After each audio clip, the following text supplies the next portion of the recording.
So you do remember when we were doing exercises specifically for you, I believe it was like watching the hands.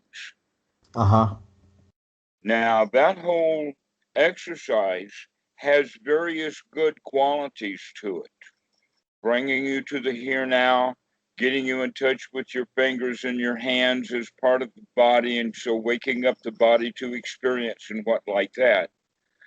But the most important skill that is to be developed by doing that is sati. Sati, to remember. Basically, to remember to wake up or to remember to be here now. Mm-hmm. um, there is something funny in my past, and it comes to do with a television commercial for V8 tomato juice, but they called it vegetable juice, and it had a celery flavor to it. Do you remember such a product? Is it still on the market? I bought some V8 on Sunday. Okay. So in this old commercial they had was someone sitting with a cup of coffee, and their friend comes and sits down with a big glass of orange or vegetable juice, and then the person hits their head like that and says, I could have had a V8. Mm-hmm.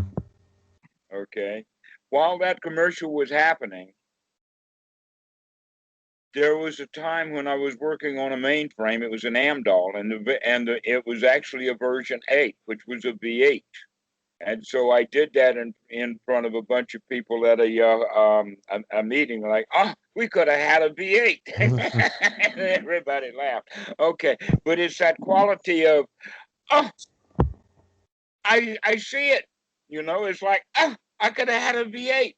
All right. So in that regard, uh, this is what we're talking about, sati, to wake up, to, in this case now, what you're talking about is obsessive compulsive behavior. You haven't told me exactly which kind of obsessive compulsive behavior it is, but the point that we're wanting to make here is that use that obsessive compulsive behavior, whatever it is now your new anchor for sati, rather than when you're moving your hands or when you sit down or stand up or whatever like that. Or in the old style, of the old way that we were doing it, was that the anchor was whenever you're about to talk to someone. Remember that? Mm-hmm. Because you were telling me that when you would come away from the conversation, you would be tense. And so I said, okay, be alert while you're going into that conversation. Mm-hmm. You remember, huh? Yeah. All right. Have you been doing that? Not for about a month or so, but part of that's because I stopped becoming tense, and so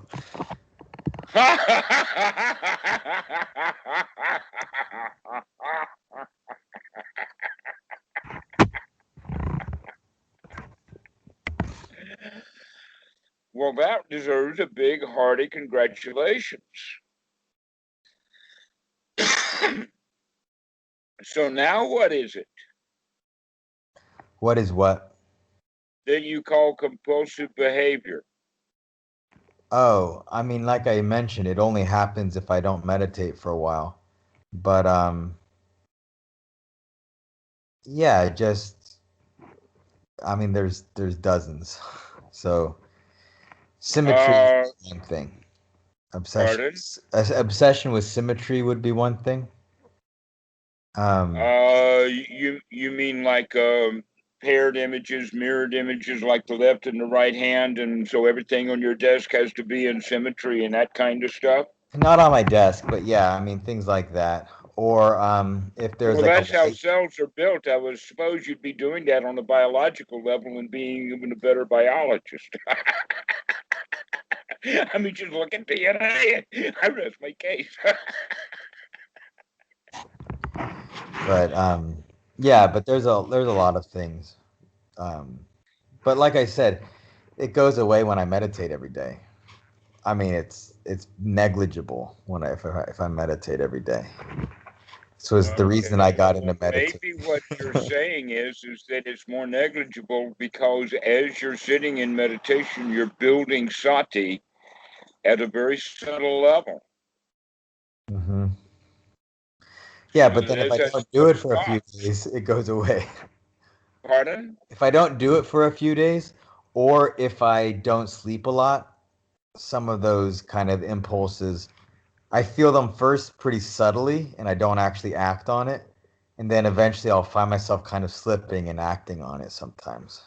All right. Okay. You used a word now that we can start taking apart. You used the word impulses because this is actually quite fascinating. What is it that causes obsessive compulsive behavior? You're calling it an impulse. Hmm. Okay. And you're saying sometimes that impulse happens and you don't act on it, but eventually by it recurring, that impulse, that you Yeah. feel like that you've got to act on it. Yeah, or I'll act on it without realizing I am. And then I'm just Uh-huh. down a rabbit hole. All right. There is, by the way, a lot of value in symmetry. And another way of talking about it is just merely organization, to organize. And that's one of the qualities of a noble, is that they have things organized. So what we're going to think about in this sense is turning obsessive compulsive behavior into a noble quality. So don't give yourself such a hard time about seeking symmetry. An example of that, just here, is because I manage so many files that if I don't have symmetry in many different respects, then I wind up with a mess. Yeah. I mean, it manifests in worse ways than that, but I'd rather not get into it with the camera on. But it's All right. Well, let's talk about the impulse because you already know that they're there sometimes. But here's the question for you now. Who's the boss here? Who's the boss of those impulses? Because you're saying that when you meditate that the impulses don't come so often or so severe. so, But when yeah. they do come, huh? Some, yeah, so what used to happen is there would be certain thoughts that would come, but even when I had a sit that was dominated by those thoughts, it would still be less during the day. But yeah, I mean, typically, if I'm sitting every day, they don't dominate my sits and they're pretty negligible during the day. All This has right. been, I mean, I would say every 6 months, maybe the worst 50% is gone, and then the next worst 50% is gone. So by Oh, now, my worst days now are a lot better than my best days before by a lot, I would say. excellent. Excellent. So let's say now that you've been like a lion cub that's missed some opportunities, but now for the first time you are actually on the back of the gazelle with both claws in. You've got him. Now what are you going to do? Because you got to somehow get around to his neck so that you could go in for the kill. Do you have even a clue about what I'm talking about here? You're almost there, and it's time that you go ahead and take that out. Yeah, I mean, I'm guessing you're referring to increased daily awareness, sati during the day. Exactly with this whole quality of a new focus of these there's two issues. One is the impulses, and the other one is these thoughts that you have that you're Hmm. talking about. That you can that are coming down in intensity. So now what we can start to work on now that you've gotten the modicum of success, and that success that you've gotten has given you confidence that you can actually do this. And so now it's time for you to have the strong determination that this stuff stops. And how are we going to do that? We're going to be on guard for it. because we've already done all of the training that's needed. We've done all of the handwork, and we've done all of the meeting triggers and all of that. So now we've got a couple of new triggers. I'm not sure of what these thoughts are, but one of the things that we've been talking about, at least I know with other students, is the whole quality of getting in a position in sitting meditation so that we're watching the thoughts that happen, making sure that we choose which thoughts we're going to allow in and which thoughts are not. So now, whatever these thoughts are that you're talking about, they're now on the on the you got to get out as soon as I catch you list. Mm-hmm. So as soon as those thoughts come up, you throw them out. Mm-hmm. How do you do that? By congratulating yourself, number one, for seeing them. Take that hit. Take that. Aha! I caught you. I am determined to get rid of you. Mm-hmm. Out you go. Uh-huh. Can you get that? Can you get that kind of juice going? That's the question. Can you get that determination so that every time those thoughts happen, you can throw them out, saying no, because you've already recognized that they're harmful. You've already recognized that they are suffering, Mm-hmm. obsessive, difficult to deal with, ground in, and have not just a pathway. They've got to wallow. You've seen paths that are so well trod that the ground goes like this. Mm-hmm. Yeah, and it's also often full of potholes. Okay, so you've gotten yourself not just in stuck on a path or a habit pattern, but it's really ground in. That's what obsessive compulsive is, and it has to do with these things. One is the thoughts just go and go and go and go, and now you're going to start redirecting those thoughts. Thoughts of being happy, thoughts of being satisfied, thoughts of being content, thoughts of, oh, wow, this is a really good day. Mm-hmm. Thoughts of, oh, what a beautiful morning. These are the kind of thoughts that are worth having. And so be on guard for those thoughts when you're in sitting meditation so that you can come to the point that you're actually enjoying your sitting for a long time without those thoughts coming. And when they do, you grab them and you throw them right back out. Don't let them in and wallow and get any speed up. As Mm-hmm. soon as you can catch them, stop them. Mm-hmm. How do you stop them? Because the mind's only got room for one thought. Mm-hmm. And when that thought is in there, then it's taking up the whole field. But when aha, I see you is now the new thought. Mm-hmm. Now the new thought is in control. That's what I was asking you at the very, very beginning. Who's the boss here? Are those impulses the boss? Or is Dan the boss? Dan the human, Dan the frontal cortex. Yeah.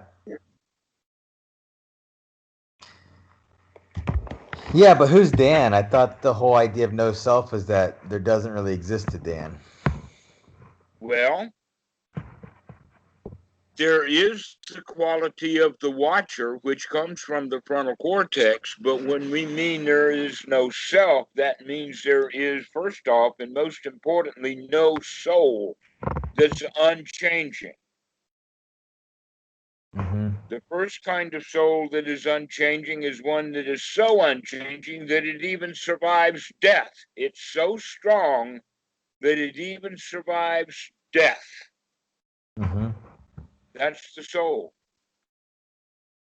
I like to also think of it as a football because God's going to kick it around. That soul belongs to God. Doesn't belong to you. Okay? I think you see where I'm coming from. A soul or a self is that quality or part of us that we can cling to as so dear that we think that when it is hurt, I am hurt. And that's the self. We also have the idea that the self is permanent, and even the atheist idea is that the self exists as a permanent entity, but it does get destroyed at the time of death. Mm-hmm. And that we think because of our memories and our, let us say, appearance that there has been a stream of consciousness from the time that we were children, that we are in fact the same person we were as a child. Well, that's only true if we haven't changed any. And in fact, what that means is that the person continues to live in the reptilian brain. So the idea of the self is basically associated with reptilian brain. Mm-hmm. Frontal cortex has more qualities to it than that. Why the self is in the reptilian part of the brain is because of the whole point, or the programming of the reptilian brain is what they call self-preservation, the instinct of self-preservation. That instinct of preservation makes the assumption of danger. It makes the assumption of fear. It makes the assumption that things need to be competed for, competition for food, or for which part of the tree branch I get to sleep on. Okay, so this is the reptilian brain that humanity has a chance of growing out of and start using the frontal cortex. Now, in your case, as with many others, in that reptilian brain, there are certain thought patterns that happen over and over and over and over and over again, almost as you were compelled to do it. And the compelling of to do it is what you're calling an impulse. And look at the fact that those two words, compelled and impulse, are actually related linguistically. There's something in there that's pushing or forcing. If there's anything that's in there that's pushing or forcing, that would be in regard to that self-preservation instinct, or the self that's doing this. And that what we're going to do with the frontal cortex is start to interrupt that stuff. Uh-huh. Okay? So when people talk about no self, we're not talking about it in the sense of a physiological, or not that, excuse me, what's the word? Philosophical. This is not a philosophical discussion. This is a very practical discussion. And you were very right to ask me about, well, what is the self? Because the self is actually just one of those pathways that is set down there in that programming of the reptilian brain. Mm-hmm. And we're going to start to disrupt that stuff every time we can, every time we can, every time we think of it, every time we catch it coming up, whether the thoughts that are repetitive or these impulses, either one of them, we're going to say, stop. Mostly, I would think that it's the thoughts that happen on the cushion, and it's the impulses that happen off the cushion. Is that correct? The thoughts that happen on the cushion, the impulses that happen off the cushion. Um, yeah, but there's definitely, but if the thoughts come on the cushion, there's certain thoughts that have definite kind of impulses for other thoughts to arise with them. Okay. So just it's a chain of thought. That Yeah, but this not, thought pulls that thought by, okay, and yeah, you're but it's so using predictable because it has happened in the exact same pattern so many thousands of times now. So, right. See how easy this stuff's going to be to stop. It's so predictable. It's so predictable. So you can be right there saying, okay, I'm going to catch that, and you can catch it at any point. But the sooner you catch it, the easier it will be to deal with before it builds builds up momentum, sort of like a train with, as it's pulling off the tracks.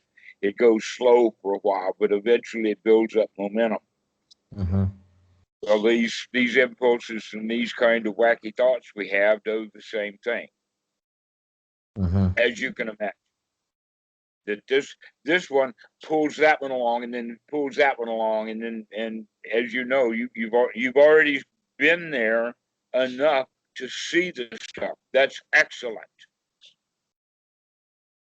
That's, in fact, some of the value of the meditation practice that you have been doing. Is that not correct?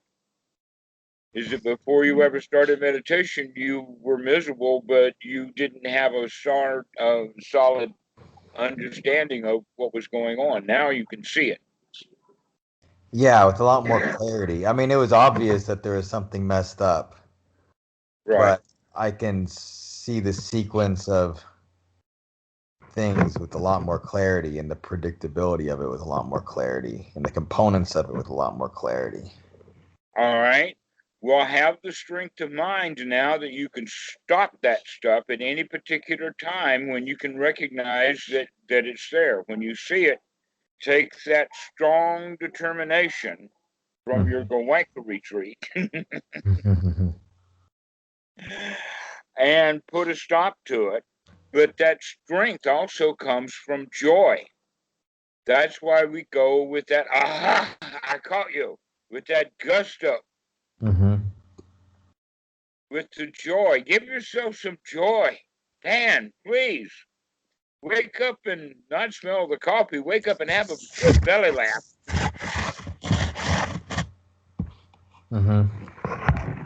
In fact, that might be a good thing for you to do when you catch the mind that way. When you're sitting in meditation and you see that train of thought, when you see that stuff comes up, you can have a belly laugh. Aha, I caught you. I can see you there. And when the thought comes right back, we can say, aha, I see you again. Allow yourself to feel good about this, that you can fix this problem. You're strong enough to do it. My job is to do nothing but be your cheerleader. I'm not a coach, I'm a cheerleader.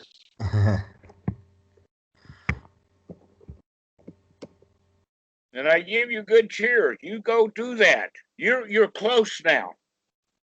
You can see it. Now that you can see it, you can have the confidence that you can take care of this. And that you can give your joy. It's not going to stop immediately. But now, every time it starts up, you're going to catch it and stop it. And it's going to get weaker and weaker quickly. And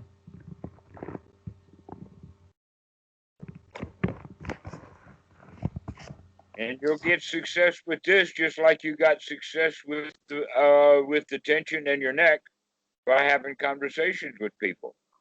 That's amazing. Yeah. I think that we can strike that up as page 1 win. You could put that on a testimonial and send it to Reddit.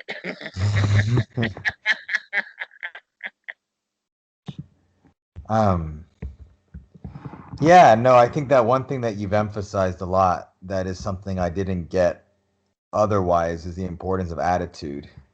So that's probably is something that I can, put more attention onto, is cultivate when it happens. Yes, have a better attitude. Because see, your normal attitude is going to be to suffer through that stuff because that's what you've been doing for years. Yeah. Now it's going to be nothing but a toy, a teacher, a plaything. Yeah. Not a boogeyman. Yeah. Yeah, I mean, I have a lot of confidence. I see it. I saw that. That was an aha moment. Did you catch that? Your whole face lit up. No. I mean, I'm sure that. No, I like the analogy you said. I hope that is true about it being in the kind of last throes of kind of finishing something off. Yeah. You can do it. You've gotten this far. You've got that confidence. Yeah. Yeah. Well, what I'm not sure about is I still think that if I don't sleep a lot and I don't meditate a lot, I feel like some impulses will. Okay, then go sleep a lot and go meditate a lot. Yeah. I'm sure when you're at work, you'll be a first class employee by doing that too, because now you can focus on your work rather than. Yeah. No, I've definitely improved in that category to a funny degree. Yeah. So, yes, I agree. Get enough sleep. Enjoy your nights. Enjoy your time in bed. Yeah. Make it the most pleasurable part of the day. I also noticed that right when I wake up is when I lack sati. So I've made a kind of goal basically to focus on body things during my shower until I've started meditating. Excellent. Excellent. That's good. That's very good.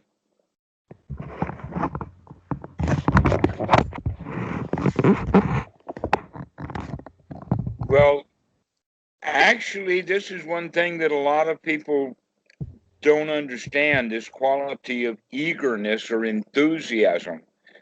But it's actually there in the sutras. This is the sixth knowledge. The sixth knowledge is that we're so curious and interested in the Dhamma. We're so curious and interested in the mind and the way that it works that we gain great enthusiasm. We're eager. We're eager to poke around in there and take a look. Mm-hmm. And so that's the part right now that I'm trying to impart to you, is that eagerness. Become eager to find this stuff, as opposed to, uh, I don't, I want to pick it up like a dead mouse. Mm-hmm. Okay. You know how people respond to a dead mouse? They want to get it out, but they don't want to touch it. And so it's kind of icky. And I think that you're seeing your own dead mouse in your brain there as something icky. Mm-hmm. It's not icky. It's marvelous that you can take that stuff and throw it out. Grab it. Sling it. Mm-hmm. This is the enthusiasm, the can do, the lion. Mm-hmm. And that's budding in you. It's beginning. I can tell. It's been a little slow, but it's coming. And it will come with that strong determination that you can get rid of this stuff, this compulsive thoughts, these impulsive behaviors. Yeah. Yeah. No, I agree. I mean, I've seen enough progress so far. So it's definitely the case that, like I say, the schedule has been up to now every 6 months, the bottom half drops away, which is actually a huge difference after a year and a half. Yes, that's excellent. Yeah. I'd say that the benefit, because I try to find a silver lining with it, is that I have several friends who I've gotten to start meditating and they always have trouble sticking with it more than I do. Because for me, the effect is so obvious more than to most people, maybe. And so the benefit of that is that I know I'm going to stick with it for my whole life. Absolutely excellent. That's the winner's attitude. And when we get that stick to itiveness is really one of the most important qualities, because so many people quit meditation. They're not getting any benefit. They don't see the benefit. Yeah, if I stop for 2 days, it's a huge difference. So I just do it every day.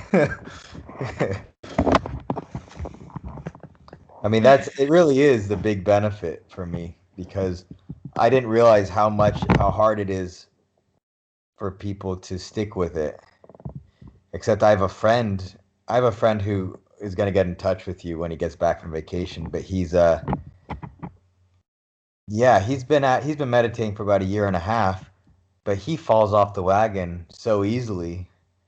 And he's got big benefits. He's realized a lot of things about himself and about his interactions and stuff. He's got different issues from me, but yeah, he's gotten a lot of benefits, but they're not as visceral and as immediate as the benefits I get.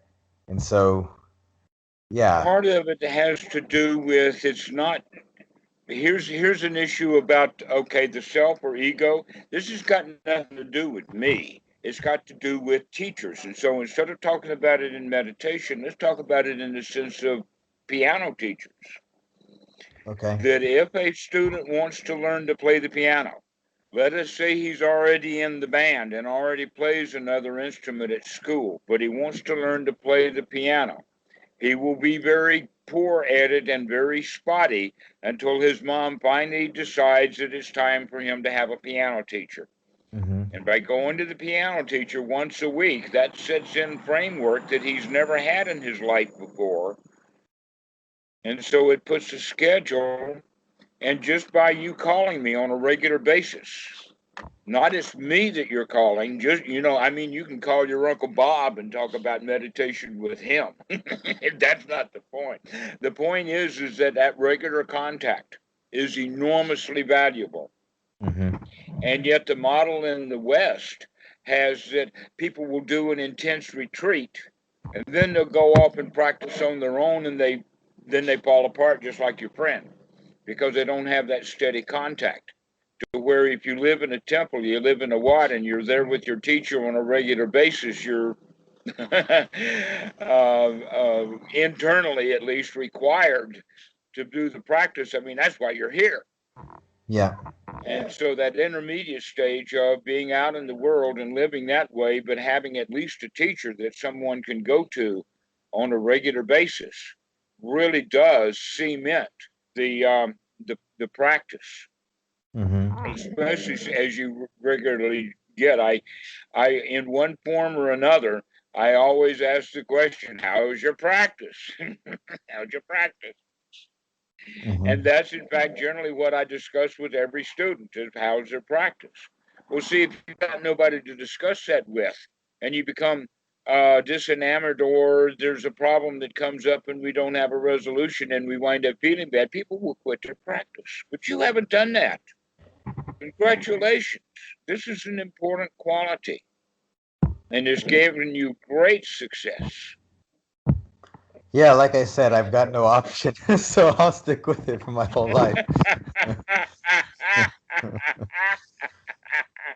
great. That's really great. Well, tell your friend to call me. And now you go back with this new emphasis, this new enthusiasm that you're going in for the kill now. Yeah. And now you've got that strong determination. This is the last round of that boxing match. You've been 15 rounds with it now. Go for the knockout blow. Yeah.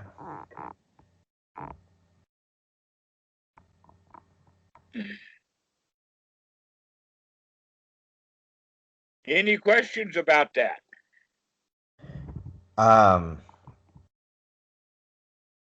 No. No.